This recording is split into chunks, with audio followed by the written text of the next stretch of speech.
За Пентагоны зүгээс сүүлийн 2 сарын хугацаанд Anthropic стартапууд шахалт үзүүлж эхэлсэн байна. За 2 сарын хугацаанд тэд өөрсдийнхөө хэмэл оюуны хязгаарлалтыг байхгүй болгочихоо, зөөлрүүлчихээ гэдэг шахалтыг өгж эхэлсэн. За харин эсрэгээр Anthropic-ийн зүгээс энийг бол хүлээн зөвшөөрөхгүй байна. За хэмэл оюун гэдэг технологи бол өөрөө маш өндөр эрсдэлтэй.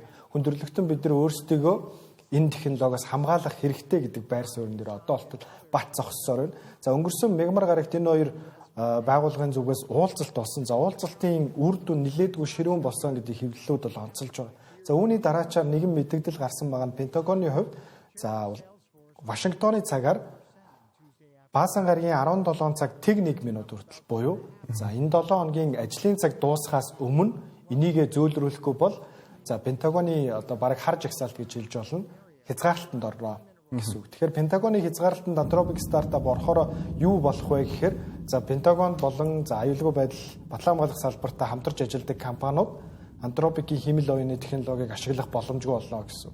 Нөгөө талаасаа одоо эдний хамгийн гол хэрэглэгч нарын нэг нь Palantir байдаг. Батлан хамгаалах салбарын хамгийн том технологи үйлдвэрлэгч нарын нэг те. Тэгэхээр Palantir Anthropic-ийн хэмэл оюуныг ашиглаж чадхаа болно гэсэн. За Пентагоны хэвлэлээс өгсөн бас нэг юм сонирхолтой зүйл бас олон улсын хэвлэлийнхний анхаарлыг нэлээд татж байна л да.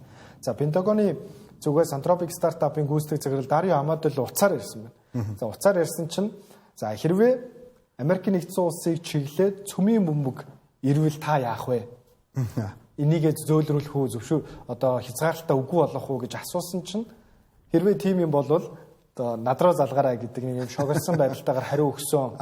Энэ бол одоо бид эдийг үнэхээр гайхшруулсан. Энэ бол айгүй одоо байж боломгүй үйлдэл гэдэг тайлбарыг бол өгсөн байна. Харин Anthropic стартапын төлөөлөгчдийн хувьд бол одоо ийм зүйл болоогүй гэдгийг бол үүсгэж байгаа. За хэрвээ нэг ийм зүйл болсон бол одоо энэ Пентагоны хувьд ямар сонирхолтой зүйл болж байгаа гэхээр хэрвээ Америк нэгдсэн улс руу одоо цөмийн бөмбөгдөд одоо ирлээ гэж бодоход за нөгөө талаас одоо ерөнхийлөгчтэйгээ холбогдох тий. За эсрэгээр одоо Anthropic их одоо 380 тэрбум долларын үнэлгээтэй стартапын гүйцэтгэх захиралтай холбогдох гэдэг нэг юм хоёр ажилдаа борж байна гэдгийг Нью-Йорк Таймс дээр бол онцолсон байлаа. Айгүй сонирхолтой өнцөг байл.